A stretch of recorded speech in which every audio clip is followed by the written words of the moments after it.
सनम को जोहार ज्ञान सेन यूट्यूब चैनल पाहटा सेत खन सनम को सगुन दाराम देलाबन गाते को तेहेन दो आर मिट्टी नवा वीडियो अगू कते हेज एकना आर नवा वीडियो रे दुñ पढ़ाव आजम आबोना सानताड़ी ओनोढ़े रेया nyutum दो हुयुग कना मोने चिया बाहा आर नवा दुकिन ओल आकाआ पंचू टुडू गोंके तिकिन देला ताले तेहेña ओनोढ़े बन आजमा ओना मांग रे जहां को जुदी नवा ज्ञान सेन यूट्यूब चैनल बाबन सब्सक्राइब का सब्सक्राइब माबन ओना साउते बेल आइकन से घंटी हबन दबामा एनखान आपे ठेत अडी लगन नोटिफिकेशन सेटरवा आर इña वीडियो बन नेल दाड़ेया लाइक शेयर कमेंट दो आलोबन हिड़िña देला ताले तेहेña ओनोढ़े किन लई आजमा बना से पढ़ा बनुñ ओनोढ़े ना nyutum दो हुयुग कना मोने चिया बाहा सनम को अरदास एतहब खन मुचाद धाबी आजम ताबन पे और चेद लका आजम हुयाते चेद लका बन बुझाव किया ओना दो कमेंट दाराय तेगे लय ताबन पे देला ताले बाबन डरिया नितो दोबन आजम सांगेया नेपेल न्यापाम तालांग बिरदागाड़ रे दुलार सिरजन मिलन साव दुलार रे माला पोताम जल दो बांग पारवा पोताम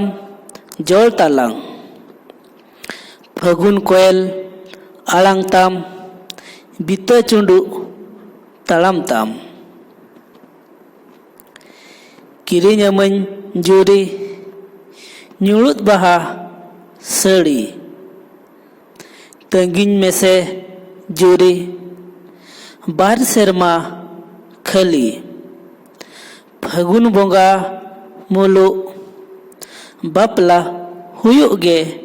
सरी आम दो आलम भाबिया एड़े ओंकन कोड़ा दुñ बांग कना भाले होर को लेका बोलवा पोसवा दो बांग आम रेगे मोने दड़ाई घाने फगुन बोंगा मुलु साउते बापला हुयुग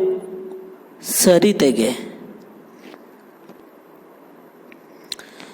बार सेरमा तायम मासे सगुन बापला तालांग पाछे चेदा बाछारे आम दो मासे बामगेम लई चांडे नासे फगुन बोंगा औरी मुलु आम दोम न्यामान ओड़ा सुलुक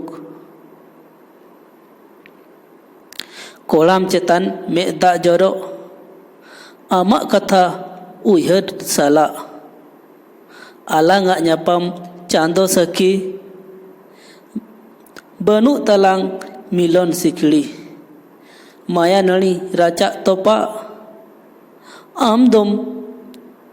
न्यामान जवाई ओड़ा हो आम दोम न्यामान जमाई ओड़ा ओनोढ़े दो नोडे गे चाबा हकना ओनोढ़े आजम कते चेद लका बन आइकाव किया ओना दो कमेंट दाराय तेगे लय ताबन पे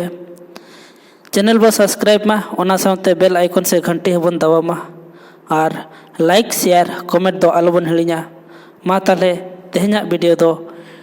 नोडे गबन दोया और मिट्टी वीडियो रे बन ᱧᱟᱯᱟᱢᱟ इना धाबिते सनम को गोड और जोहार।